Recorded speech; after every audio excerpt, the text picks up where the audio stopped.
He has been alive for 900 years. Not because he wanted to be, because of what he did.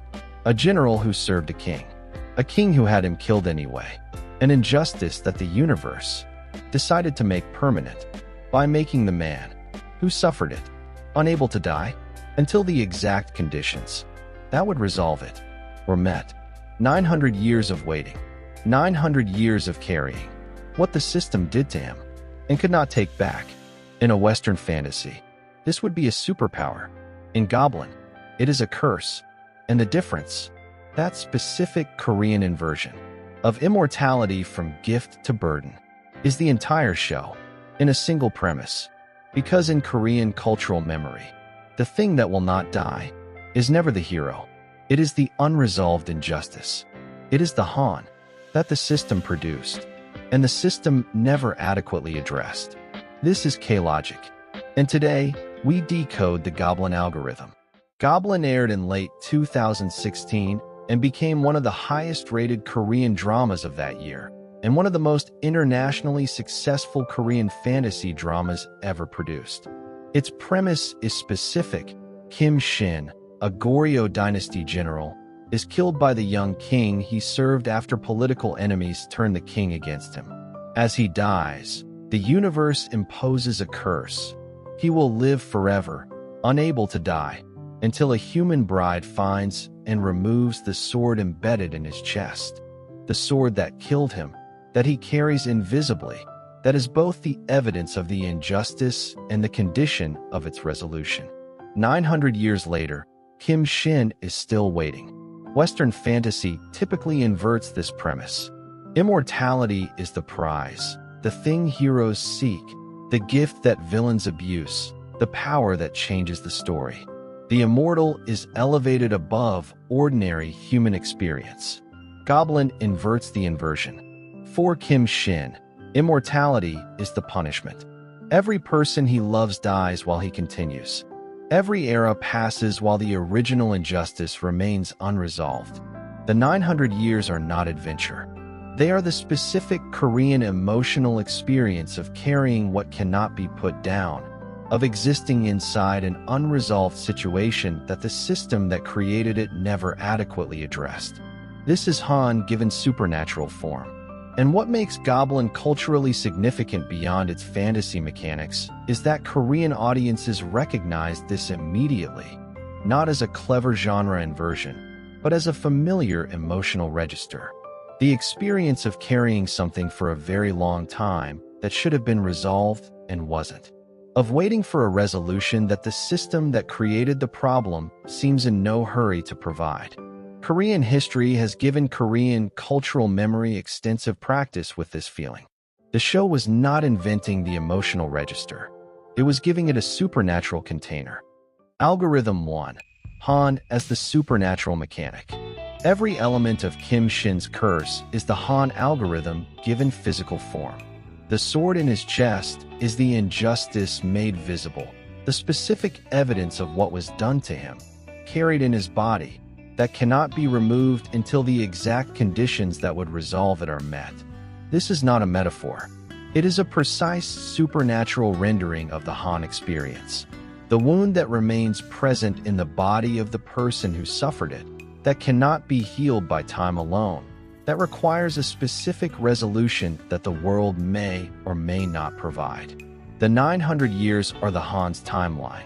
The specific Korean emotional truth that unresolved injustice does not simply fade. It waits. It persists.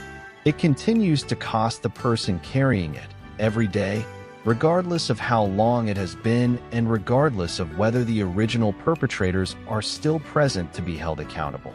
Kim Shin's specific grief, the people he loves dying while he continues, is the Han of survivor persistence. The experience of outlasting what should have killed you, of continuing when others do not, of being the one who remains after the thing that was supposed to end. Korean history has produced this experience repeatedly, and Korean cultural memory carries it with a specificity that the show accesses directly. The fantasy mechanics, the sword, the bride, the immortality, are the delivery system. The Han is the payload. Algorithm 2. the historical debt as plot engine. Goblin's plot is driven by a historical debt, the specific, named, dated injustice that Kim Shin suffered in the Goryeo dynasty, that has been accumulating interest for 900 years, and whose resolution is the condition of the show's resolution. This is the specifically Korean narrative structure that distinguishes Goblin from Western fantasy and connects it to the historical dramas we've decoded throughout this series. The King's Warden, Signal, Crash Landing on You. In each of these shows, the present is haunted by a specific historical injustice that was not adequately resolved at the time, and that continues to operate in the present as an unresolved force. In The King's Warden, it is the political betrayal of Danjong. In Signal, it is the institutional failures of the 1980s justice system. In Crash Landing on You, it is the division of the peninsula. In Goblin, it is the Goryeo dynasty injustice. And the show's supernatural premise makes explicit what the other shows make implicit. The past does not stay in the past in Korean cultural narrative. It accumulates. It waits. It appears in modern Seoul wearing a nice coat and asking for its bride. And it cannot be laid to rest until the specific conditions of its resolution, the thing that would allow the wound to close, are finally met. This is the Korean historical imagination operating at its most precise.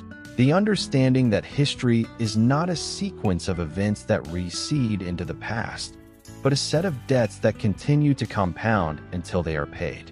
If this analysis is decoding why Korean fantasy hits differently from Western fantasy, subscribe to K-Logic. The supernatural is never just supernatural. The haunt is always underneath.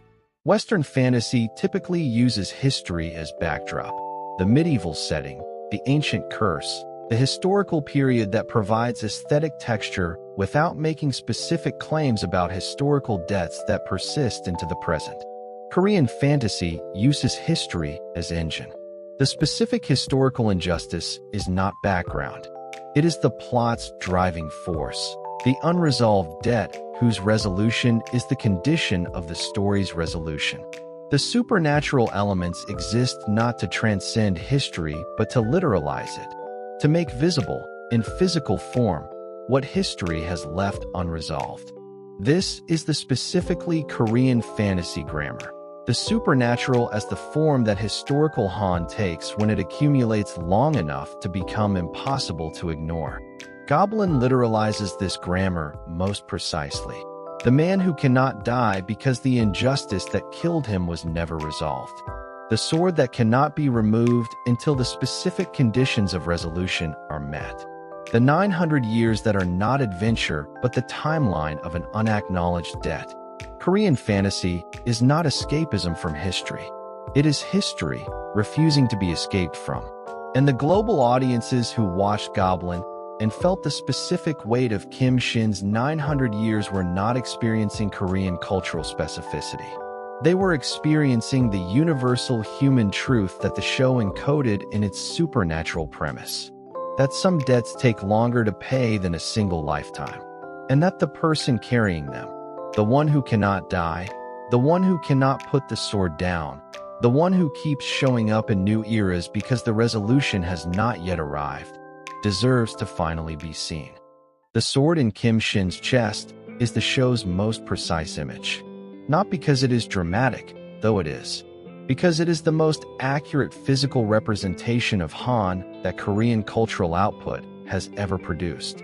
The sword is the injustice, carried in the body, invisible to most people, present every day, slowly extracting its cost from the person who bears it.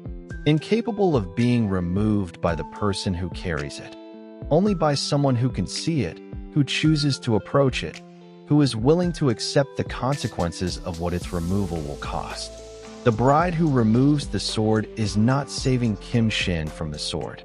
She is creating the conditions under which the 900-year-old Han can finally resolve.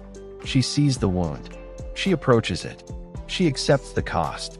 And the sword, the Han that has been carried for 900 years, finally comes out. This is not a fantasy resolution. It is the most precise description Korean drama has produced of what Han resolution actually requires. Not time, not effort, not the heroic individual will of the person carrying it, but the presence of another person who sees it, acknowledges it, and is willing to engage with the specific cost of its resolution. The sword was always there. It just needed someone to finally see it. If the Goblin Algorithm decoded something you felt watching that show, hit like and subscribe to Klogic. Because the most powerful fantasy is always the one that tells the most accurate truth. And Korea tells it better than anywhere else. Klogic will continue decoding the invisible systems that make Korean culture one of the most globally resonant forces on the planet. Because the source code was always there. You just needed to see the sword.